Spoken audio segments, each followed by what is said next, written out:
Hello students, कैसे हैं आप सब लोग। क्या चल रहा है आजकल। सिर्फ पढ़ाई करनी है आप लोगों को, ठीक है ना।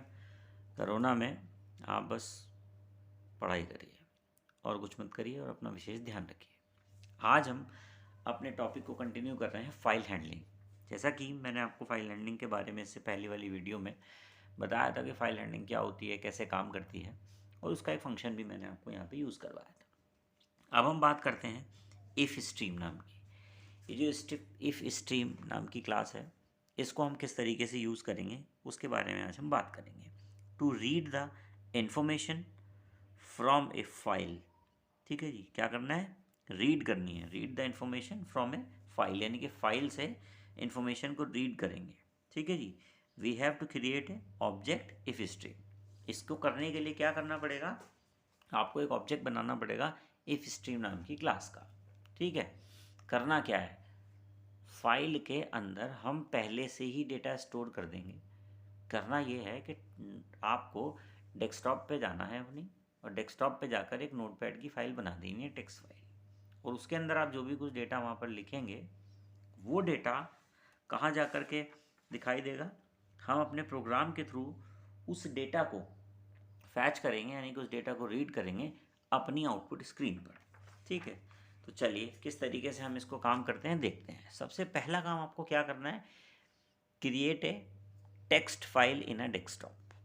अब हम डेस्कटॉप पर फाइल को कैसे बनाएंगे, उसके अंदर क्या वैल्यू डालेंगे, उस पर ध्यान देंगे।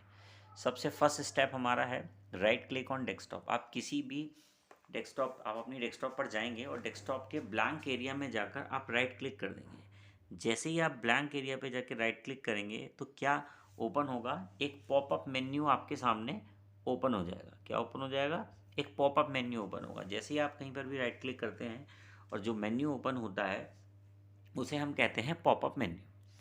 पॉपअप मेन्यू में हमारे सामने बहुत सारे ऑप्शन हमें दिखाई देंगे, तो हमें उसमें से कौन सा ऑप्शन देखना है, न्यू। एक न्यू नाम का ऑप्शन वहाँ पर मिलेगा और न्यू के सामने आपको एक एरो का सिंबल मिलेगा। तो जैसे आप न्यू पे क्लिक करेंगे और जो एरो का सिंबल है वो एक्टिवेट हो जाएगा और उसके सामने बहुत सारे ऑप्शंस आपको वहाँ पर दिखाई देंगे।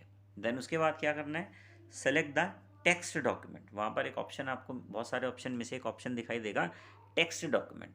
आपको उस टेक्स्ट डॉक्यूमेंट पे जाकर क्लिक कर देना है।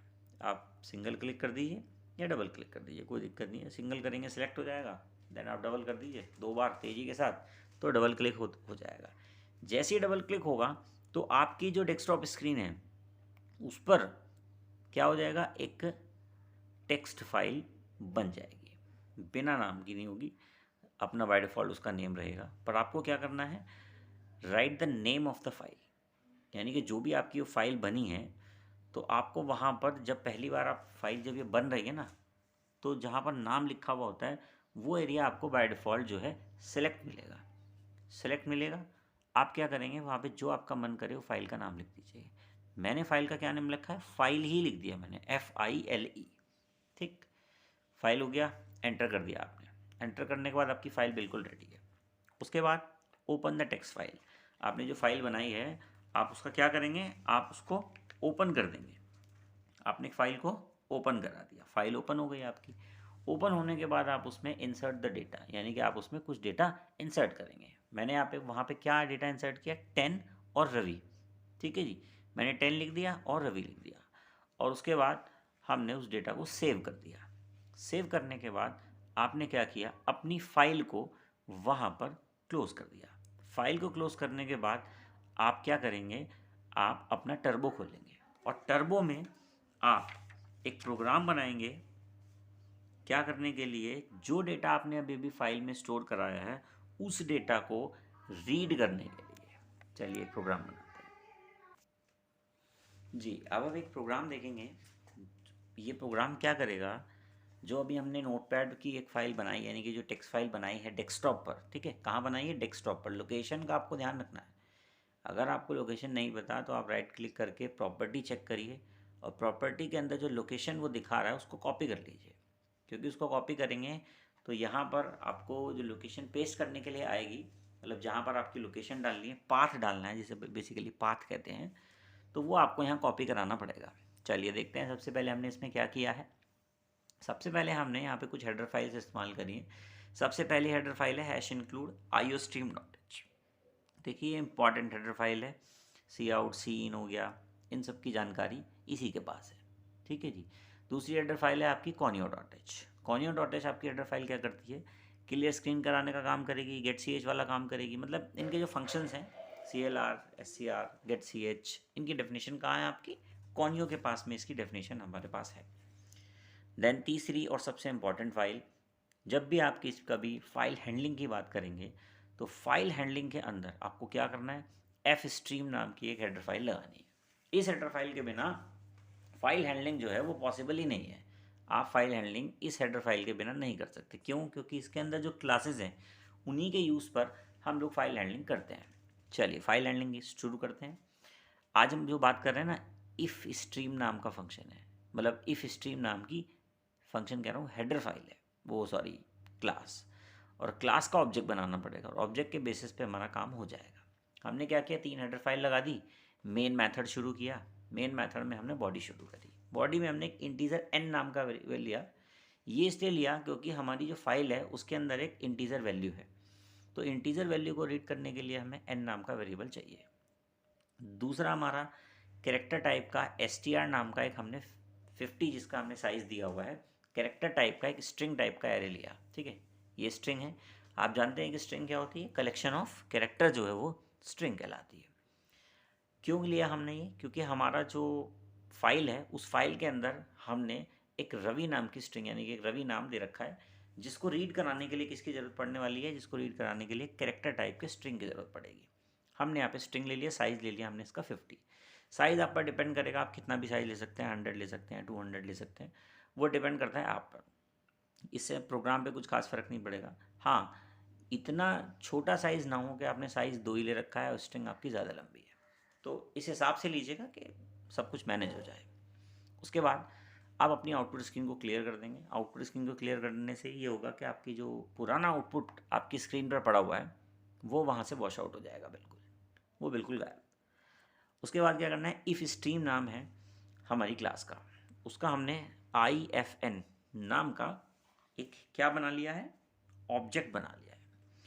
ऑब्जेक्ट से क्या होगा, फंक्शंस को हम आसानी के साथ कॉल कर पाएंगे। नेक्स्ट लाइन में हमने लिखा ऑब्जेक्ट यानी कि इफ़ इन डॉट ओपन, एक ओपन नाम का फंक्शन है। ये क्या काम करता है, फाइल को ओपन करता है, ठीक है। ये क्या काम करेगा, फाइल को ओपन करेगा। उसके बाद ब्रैकेट शुरू करेंगे, इन्वर्टेड कॉमा लगाएंगे। जो पाथ अभी मैंने आपको बताया था कि कॉपी करके लेके आना है, कहाँ से, डेस्कटॉप से जो आपकी फ़ाइल है उस पर राइट क्लिक करिए, प्रॉपर्टी चेक करिए, प्रॉपर्टी में उसका पाथ चेक करिए और उस पाथ को कॉपी करके आप यहाँ ले आइएगा और यहाँ पर आप उसे पेस्ट कर दें। मैं आपको बता देता हूँ मैंने क्या पाथ लिखा हुआ है। मैंने लिखा हुआ है इन्वर्टेड कॉमा में C:\\, वहाँ पे आपका सिंगल स्लैश आएगा, कोई दिक्कत नहीं है। हम लोग जब इसको लिखते हैं तो डबल स्लैश के साथ में लिखते हैं, /user /MKS। ये मेरा जो कंप्यूटर है, मैंने अपने कंप्यूटर का जो नाम रखा हुआ ये है, डबल स्लैश फिर डेस्कटॉप है, फिर डबल स्लैश है और फिर उस आपकी फ़ाइल का नाम। मैंने क्या रखा था, फाइल रखा था, ठीक है। क्या नाम रखा था मैंने अपनी फ़ाइल का, फाइल नाम रखा था मैंने यहाँ पे file.txt नाम जो है वो रखा हुआ है। तो जो भी आप अपनी फ़ाइल का नाम रखेंगे वही नाम आपको यहाँ रखना है, बस इस बात का आपको विशेष ध्यान रखना है। आपने इन्वर्टेड कॉमा क्लोज कर दिया, ब्रैकेट बंद कर दिया, एंड ऑफ लाइन लगा दिया। अब ये आपकी फ़ाइल जो है हमने ओपन कर ली, टेक्स्ट फाइल, किसके थ्रू, ओपन नाम के फंक्शन के थ्रू। अब हमें क्या करना है, हमने वैल्यू को रीड करवाना है, कहाँ से, आपकी फ़ाइल से। तो वैल्यू को रीड कराने के लिए हम लोग क्या करते हैं, जनरली सीन वगैरह का यूज़ करते हैं। तो सीन का यूज़ ना करेंगे, यहाँ पे ऑब्जेक्ट का यूज़ करेंगे। हमने क्या लिखा, ऑब्जेक्ट यानी कि IFN, फिर राइट शिफ्ट ऑपरेटर लगाया हमने, फिर n लिखा। n क्या है, जो वैल्यू लेकर के आएगा ना इंटीजर टाइप की 10, ये n लेकर के आएगा। फिर राइट शिफ्ट लगाया हमने, उसके बाद हमने लिखा str क्या है, एक स्ट्रिंग है, और स्ट्रिंग क्या लेकर के आएगी, जो आपने नाम लिखा हुआ है ना अपने फाइल के अंदर रवि, ये वो लेकर के आएगी यहाँ पे, ठीक है। कुछ भी नाम लिख सकते हैं, सुधांशु लिख लीजिए आप, ठीक है, अभिषेक लिख लीजिए आप, जो आपका मन करे वो लिख लीजिए आप, आपका नाम स्ट्रिंग के अंदर आ जाएगा। अब आपने ऑब्जेक्ट की हेल्प से फाइल का डेटा रीड कर लिया, ठीक है। पर अभी क्या है, राइट नहीं हुआ। राइट कहाँ होना है, आपकी आउटपुट स्क्रीन पर। और आउटपुट स्क्रीन पर कोई भी चीज़ अगर आप राइट करना चाहते हैं तो आपको वो किससे देनी पड़ेगी, सी आउट से आपको वो चीज़ देनी पड़ेगी। तो देखिए नेक्स्ट लाइन में हमने यहाँ पे क्या लिखा, हमने लिखा सी आउट लेफ्ट शिफ्ट ऑपरेटर, फिर एन। एन क्या है, जो एन वैल्यू लेकर के आया है इंटीजर टाइप की 10, वो यहाँ पे प्रिंट होगी। फिर लेफ्ट शिफ्ट ऑपरेटर है।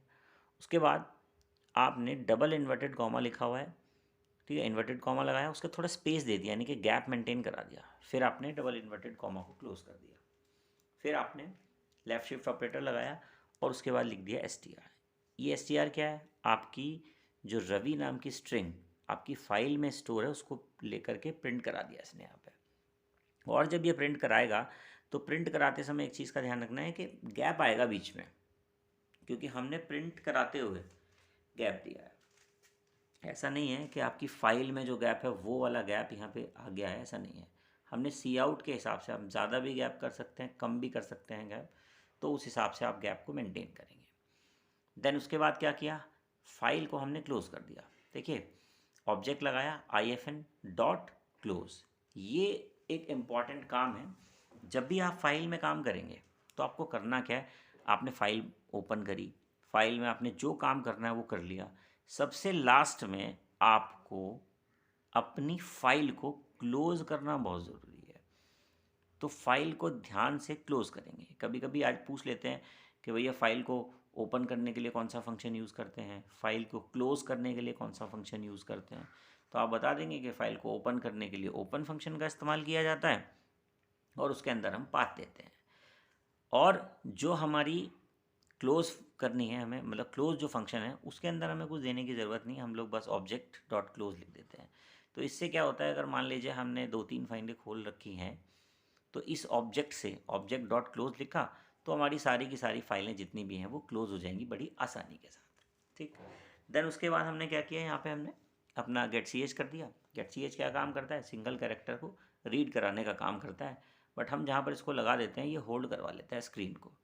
तो जब तक आप सिंगल कैरेक्टर कोई अपनी कीबोर्ड से या कीबोर्ड से कोई भी की आप प्रेस नहीं करेंगे, कोई ज़रूरी नहीं है कि आप कैरेक्टर ही प्रेस करें, आपने अगर कोई की भी प्रेस कर दी तो जो वो उसको रीड कर लेता है एज अ कैरेक्टर और रीड करके चला जाता है।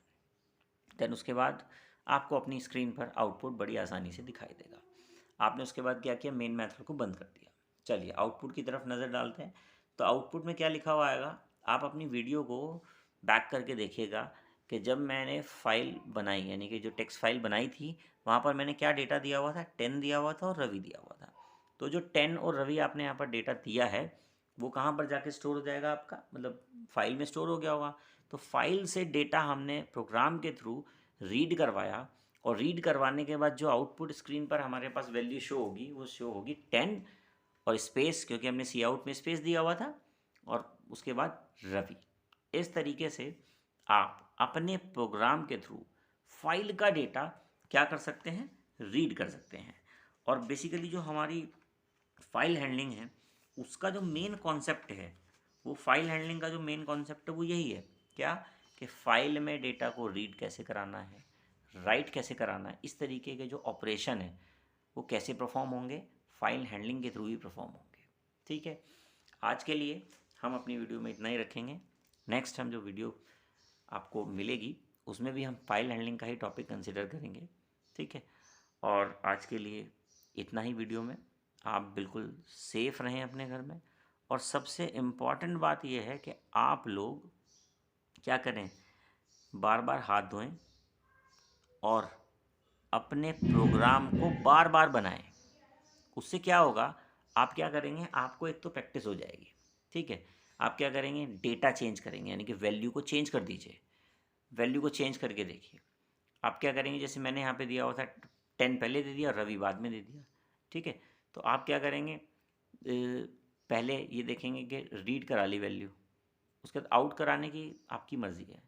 आपने एस टी आर पहले दे दिया तो एस टी आर पहले प्रिंट हो जाएगा, एन आपने बाद में दे दिया तो एन बाद में प्रिंट हो जाएगा। ठीक है ना, तो इस तरीके से आपको अपने ऑपरेशन में, मतलब जो आप प्रोग्राम बना रहे हैं उसमें चेंजेस करने हैं। ठीक है, वेरिएबल्स के नाम आप अपने हिसाब से रखिए। ठीक है, पाथ आप चेंज करिए, जैसा कि मैंने आपको पहले बताया था कि जब आप अपनी फ़ाइल को ओपन करते हैं तो आपको पूरा पाथ देने की ज़रूरत ही नहीं है। आप फाइल डॉट txt लिख दीजिएगा, आपका पाथ कंसिडर हो जाएगा, मतलब आपकी फ़ाइल ओपन हो जाएगी। तो आप वो करके देखिए, पहले पूरा प्रोग्राम बनाइए जैसे जैसे मैंने आपको बताया, उसके बाद आप इसमें चेंजेस करिए, क्या क्या चेंजेस करने से क्या इफ़ेक्ट पड़ रहा है वो आप देखिए इसमें, ठीक है ना। चलिए आज के लिए इतना ही रखेंगे वीडियो में, बाकी आई होप समझ गए होंगे सारी चीज़ें आप, ठीक है। आप सेफ़ रहिए, थैंक यू।